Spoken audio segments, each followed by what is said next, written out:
What if the bag you saved years for, the one you were told was handmade in a pristine French workshop, was actually sewn together in a factory in China? That's the question shaking the fashion world right now. And it's not just a rumor.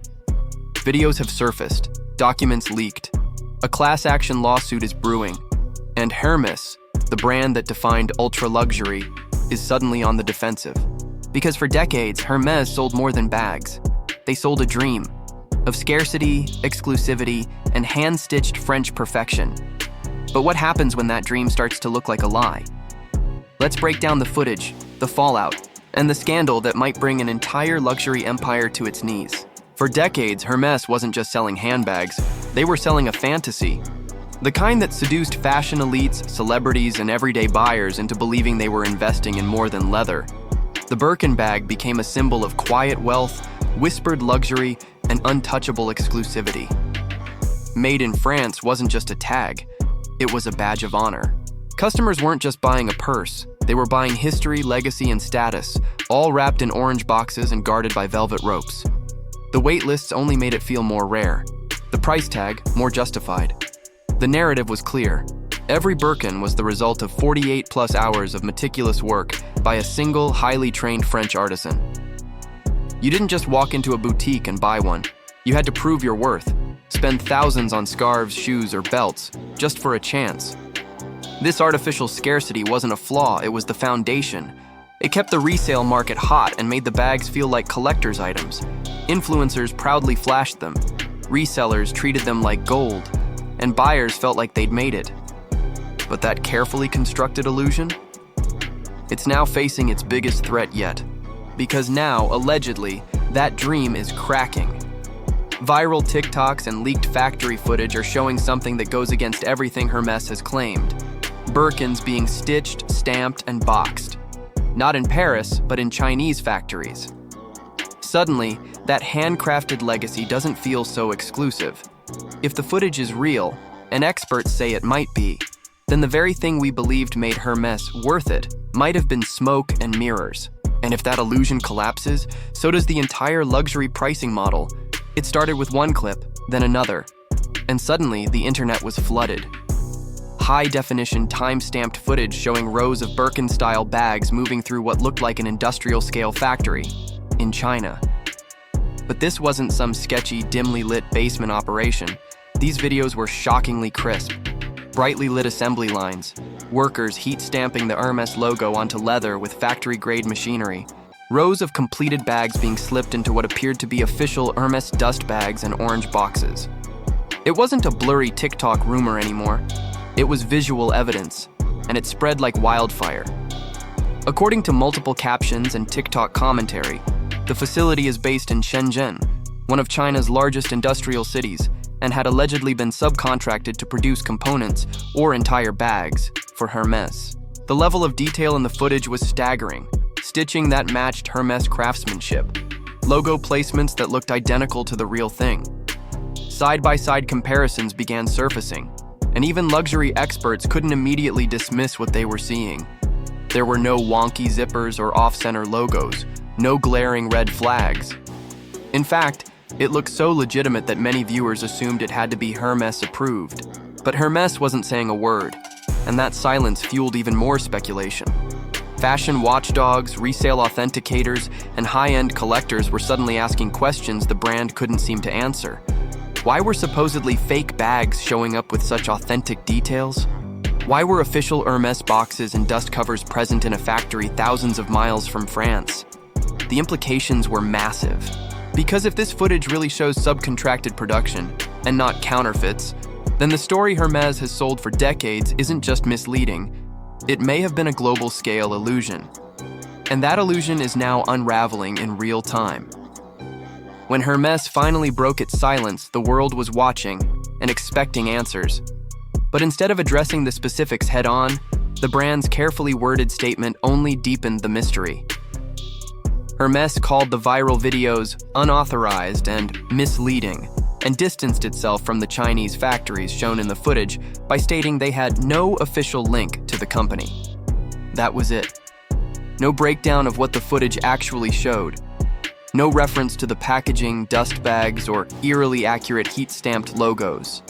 No clear timeline. Just a flat denial and corporate damage control. The lack of transparency only made things worse. Critics, journalists, and fashion watchdogs were quick to call it out. If Hermès had nothing to hide, why not sue the factories directly? Why not release a detailed rebuttal or invite journalists to inspect their official workshops? Why hasn't the brand taken legal action against the content creators posting the footage if it's all allegedly fake? Instead, Hermès leaned into vague language and legal distance, refusing to acknowledge the content of the videos while attempting to discredit them as unverified sources. And in 2025, that kind of silence doesn't signal strength, it signals fear. To many, it felt like the brand was stalling, like they were hoping the internet would move on, or that their luxury reputation would be enough to weather the storm. But public trust doesn't work like that anymore. Especially when you're asking customers to spend tens of thousands on a product built on a promise of exclusivity and transparency. The brand's lack of clarity, combined with the shocking precision of the factory footage, began to look less like a denial and more like a confession in slow motion. And as the controversy grew louder, one thing became clear. Hermès wasn't in control of the narrative anymore. The public was. As the footage continued to circulate, it wasn't just fashion fans weighing in. It was professional authenticators, people who've spent years handling and verifying high-ticket Hermès inventory for resale platforms, private collectors, and auction houses. And their verdict? This wasn't typical counterfeit craftsmanship. One seasoned expert speaking during a live stream said plainly, "These aren't your average knockoffs." The leather grain was almost indistinguishable from the real thing. The hardware stamping aligned with known Hermès standards. Even the stitching, a signature of authentic Birkin construction, looked alarmingly on point. Of course, a few inconsistencies were flagged. Slight differences in handle curvature, minor stitch deviations, a few hardware finishes that didn't quite match official specs. But none of it screamed fake. And that's what made the situation even more unsettling. These weren't cheap DH-Gate dupes with wonky seams and misaligned logos. These looked like authentic Birkins, just made somewhere they weren't supposed to be. Somewhere Hermès doesn't publicly acknowledge.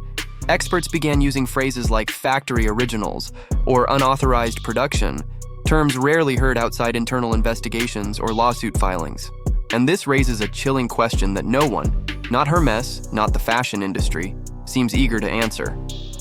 What do you call a bag that's made in a real Hermès-linked factory with real materials, but never passes through the official Hermès system? Is it a fake? Is it a bootleg? Or is it something far more dangerous to the brand? A product that proves Hermès may be outsourcing while keeping up a facade of exclusivity. The possibility of backdoor Birkins has collectors, customers, and luxury insiders on edge. Because if these bags are technically real, just off the books, then the entire luxury pricing structure and everything it's based on starts to fall apart. Once the factory footage hit social media, TikTok users morphed into amateur forensic investigators overnight.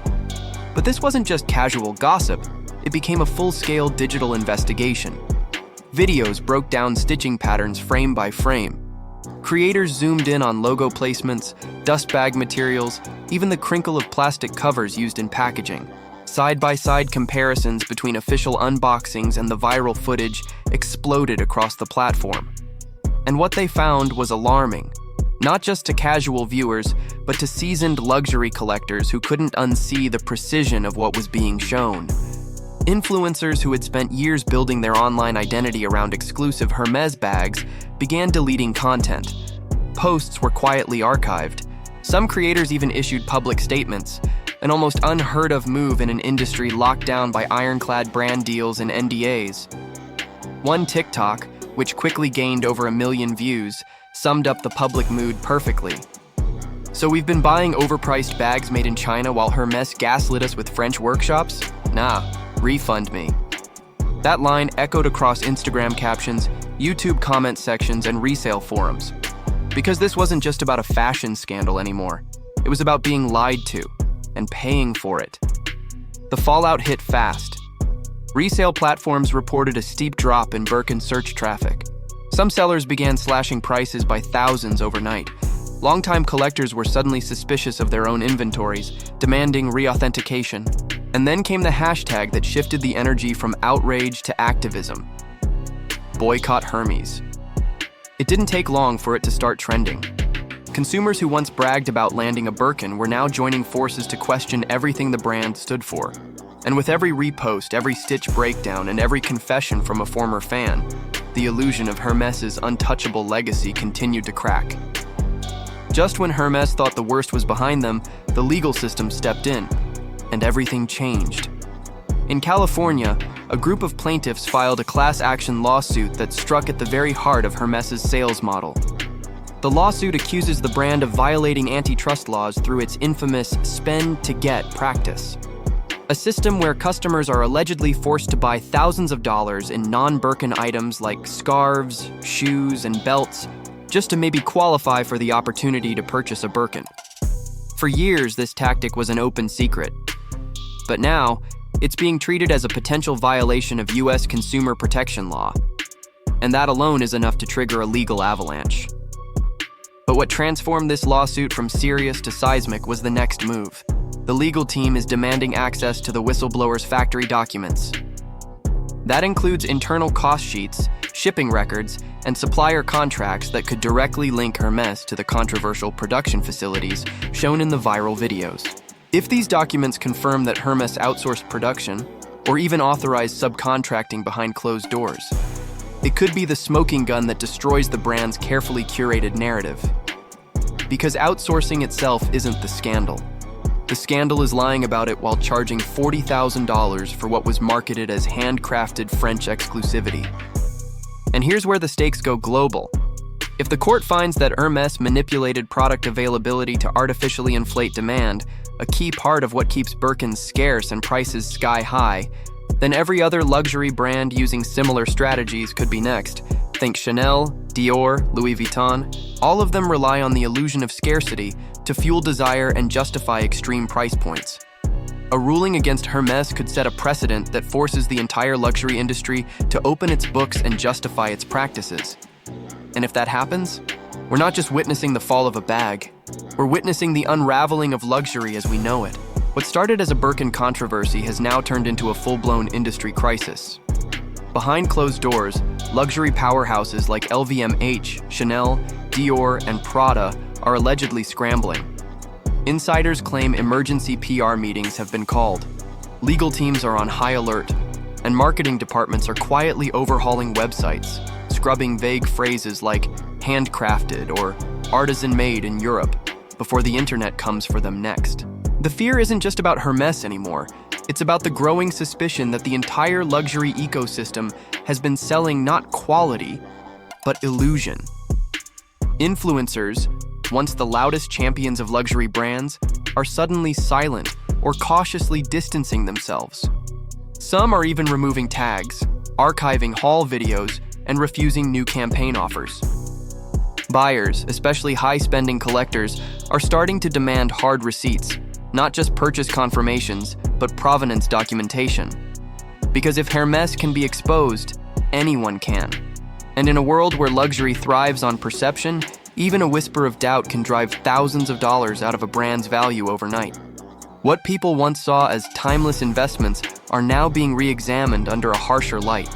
The bigger question echoing through fashion boardrooms and resale forums alike is hauntingly simple. If Hermès lied, who else is lying? This isn't just about one scandal. It's about a growing awareness that the luxury dream may be more marketing than material.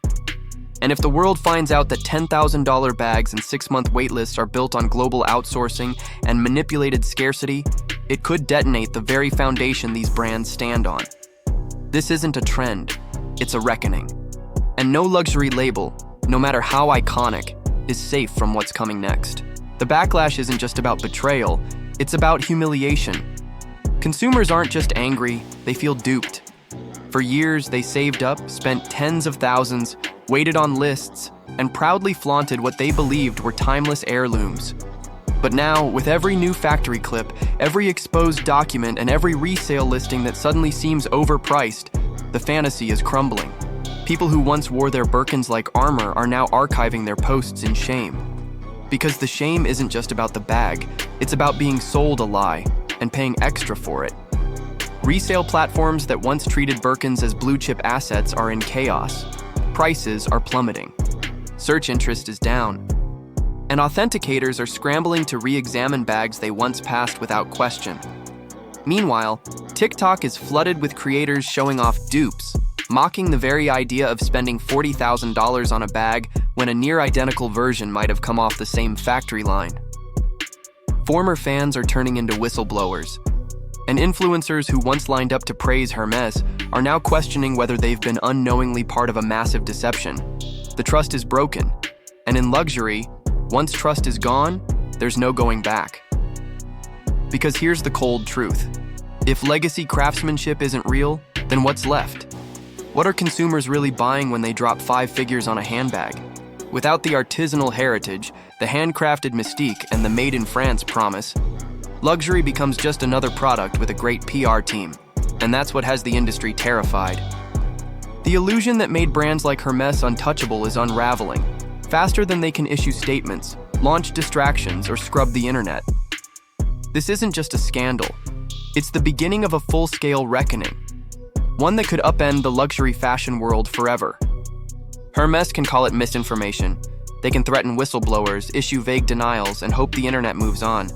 But in 2025, luxury doesn't run on secrecy. It runs on receipts. And right now, the public wants proof. Because the real value of a Birkin was never just the leather or the hardware. It was the belief that you were buying something rare, pure, and perfect. If that belief breaks, so does everything else. And right now, Hermès is on the edge. So the question is, what exactly are we paying $40,000 for?